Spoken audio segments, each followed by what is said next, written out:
Hey folks, we're back again. Today, basic beekeeping. We're going to talk about adding supers. We're having a good flow here in East Tennessee. We still have probably 5 more weeks of flow left, so our bees are doing real well.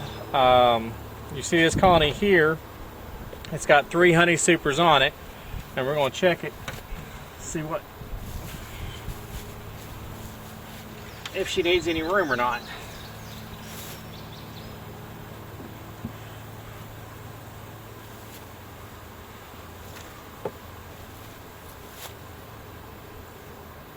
Let's see.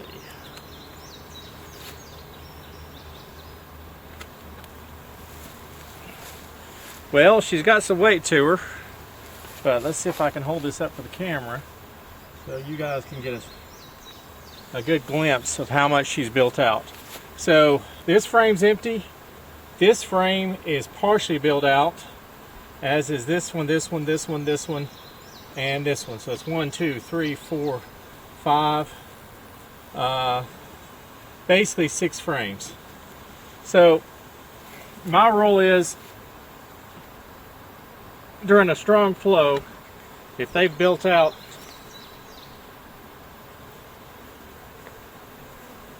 like this,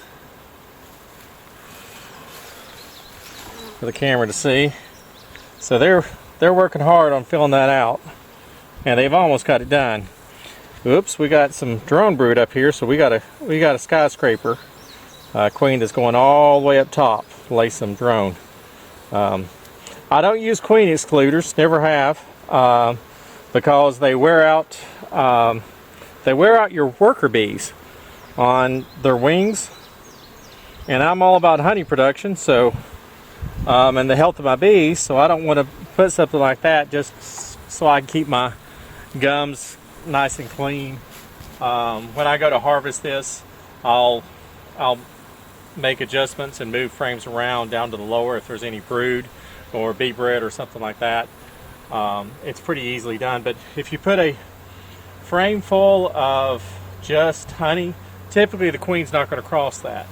I'll come back later and do exactly just that, is move some frames around so that there's a wall of honey down here. But for today, so one of the things I also do when I'm checking is I want to go through and I'm just going to check for queen cells. So the easiest way, the fast way, now you can go through every frame and it will take you forever, but that's the most absolute for sure way. But the easy way is just to crack it open and look underneath for any, oh, that's a heavy box. There's about 40 pounds of honey in that sucker.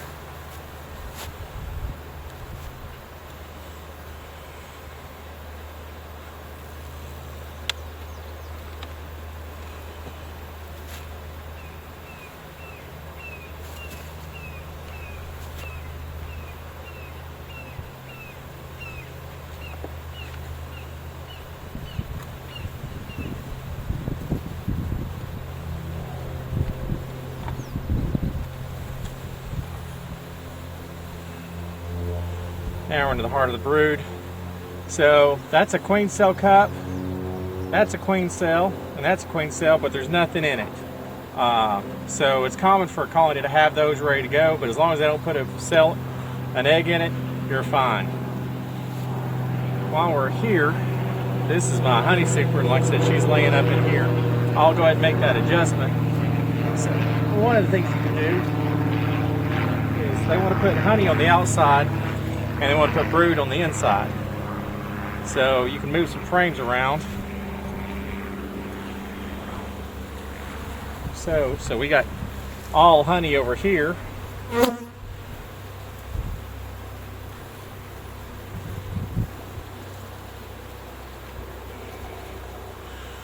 And honey and honey.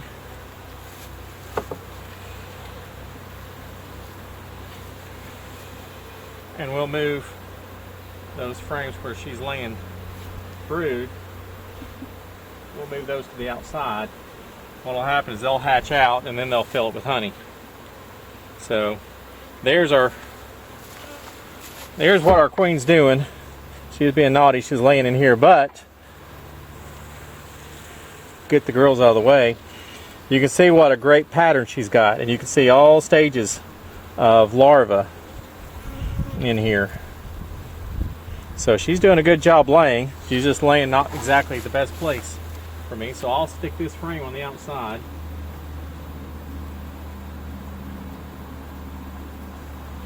And I'll look for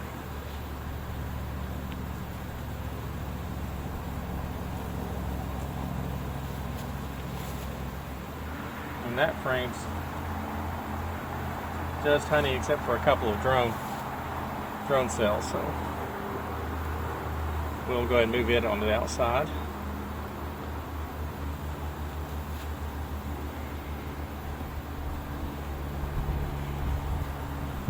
Same here is pretty much solid honey except for a little bit of drone brood on the bottom, which is not a big deal.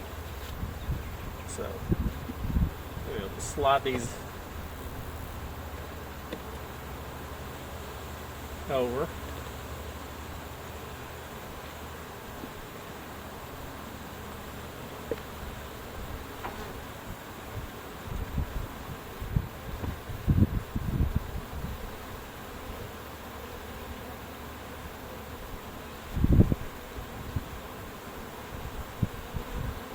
So 90% of this box was honey and about 10% was brood. Stick the camera here.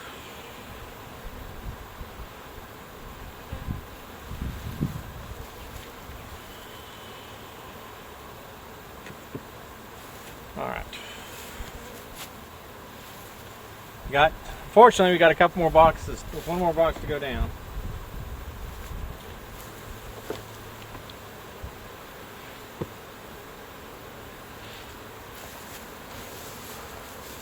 Bricks in my way. Stick her down right there. And we'll just do a quick check on this big box right here.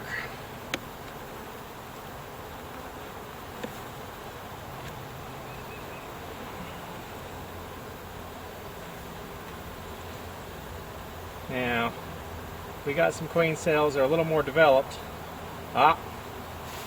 See that? So there's a larva there. So this colony is just now started. Those are within a few days. So she's wanting to swarm. So what I'm going to do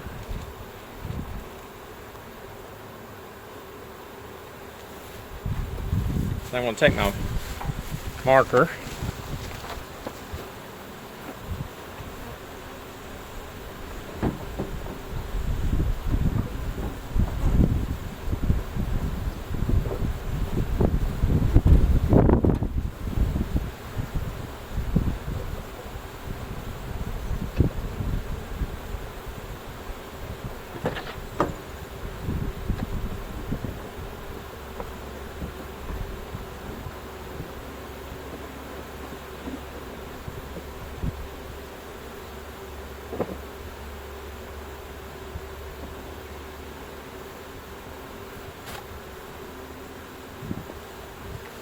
Had a time finding my marker. So what I'll do is I'll mark this colony with an S. And that tells me that that's a swarming colony and I need to keep an eye on it. I'm not, those are the first stages. So this colony, that queens, they haven't finished capping them. There's probably 11 days before a queen can be hatched. And I may artificially swarm it, or I may just go ahead and keep destroying queen cells. It just depends.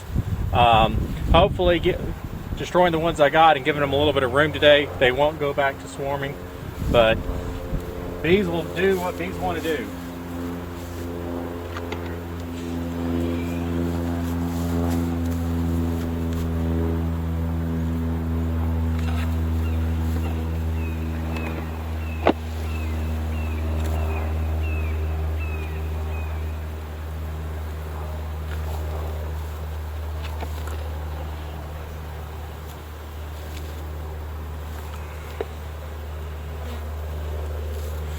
All right.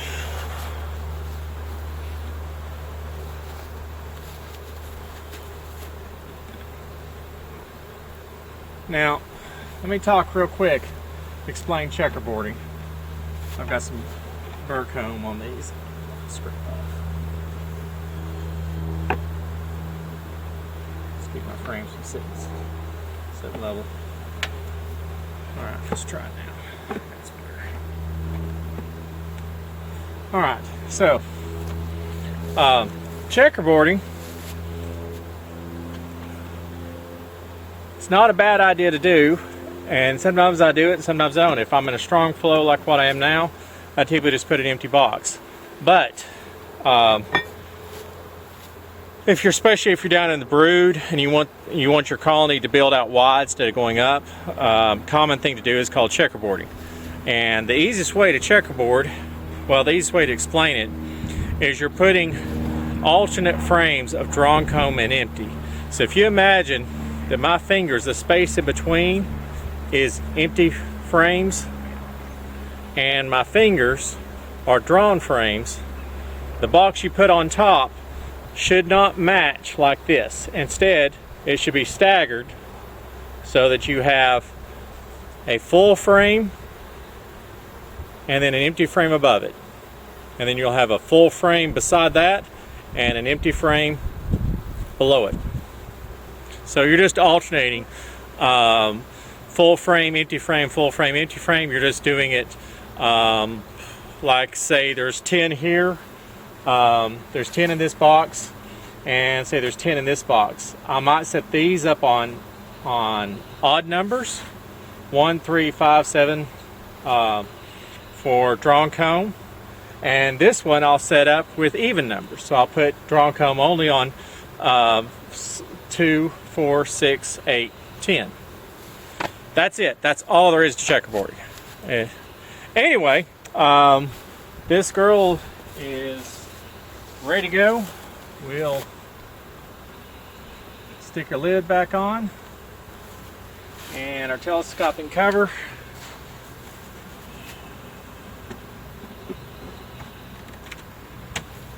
And anyway, thanks for watching.